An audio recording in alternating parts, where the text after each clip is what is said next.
Hi, this is R.Swathiramya, Assistant Professor, SNS College of Engineering.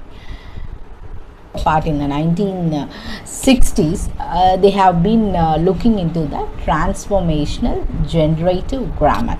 That is, Noam Chomsky work on the transformational generative grammar influenced early NLP research. This theory provides a formal framework for understanding the structure of the sentences and played a role in the developing rule-based model for the language processing. Chomsky highlighted that early NLP model were focused on the syntactic correction but were not able to capture the meaning. Chomsky highlighted that early NLP model were focused on syntactic correction but not able to capture the actual meaning. In Chomsky's example, he used the sentence colorless green ideas sleep furiously. This sentence was grammatically correct, but it does not have any sensible meaning. It follows the rules of English syntax and grammar. However, the semantic perspective, the combination of word does not make much sense. The word was grammatically correct. It has followed all the rules and regulations of English grammar, but it does not give any meaningful. It does not give any meaning. The few sentences were grammatically wrong, but it gives you the meaning. So Chomsky pointed out that understanding the language goes beyond the grammatical correctness. We have to look beyond the grammatical and syntactical things. It involves grasping the meaning, actual meaning of the word in the sentence.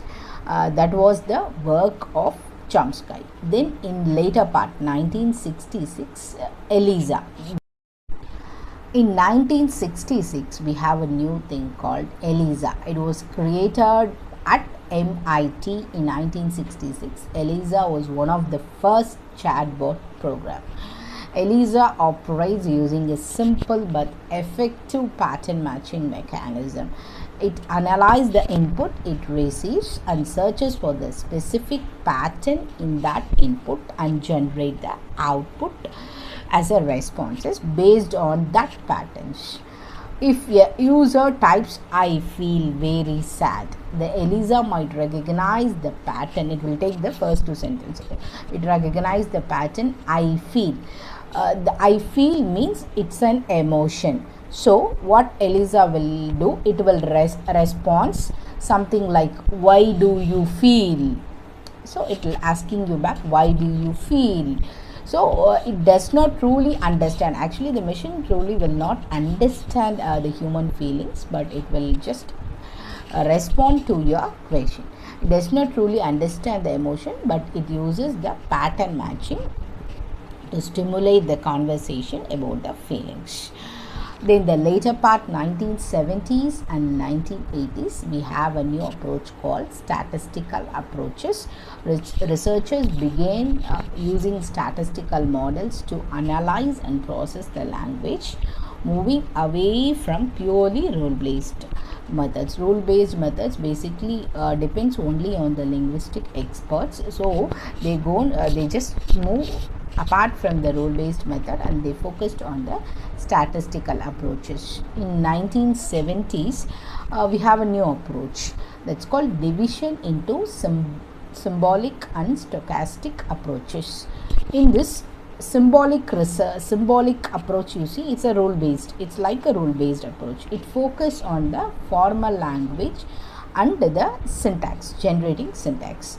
Here the participants will be many linguistics and computer scientists. We have the linguistic experts and also computer scientists to create the system based on that. Here we consider the beginning. It's the beginning of the artificial intelligence research. Next we move to the stochastic researches. Here they focus on the statistical and probabilistic method in the NLP, not purely based on the linguistics. They focus on the mathematical approach, that is statistical and probabilistic method in NLP. Here they addressed the problem like pattern recognition between the text. These are the two approaches we were having in the 1970s. Then further it has been looking into the researchers started looking into different approaches. So we have the logic based paradigms. So in logic based paradigms, encoding the rules and languages in mathematical logics. It later influenced the development of the programming language Prolog.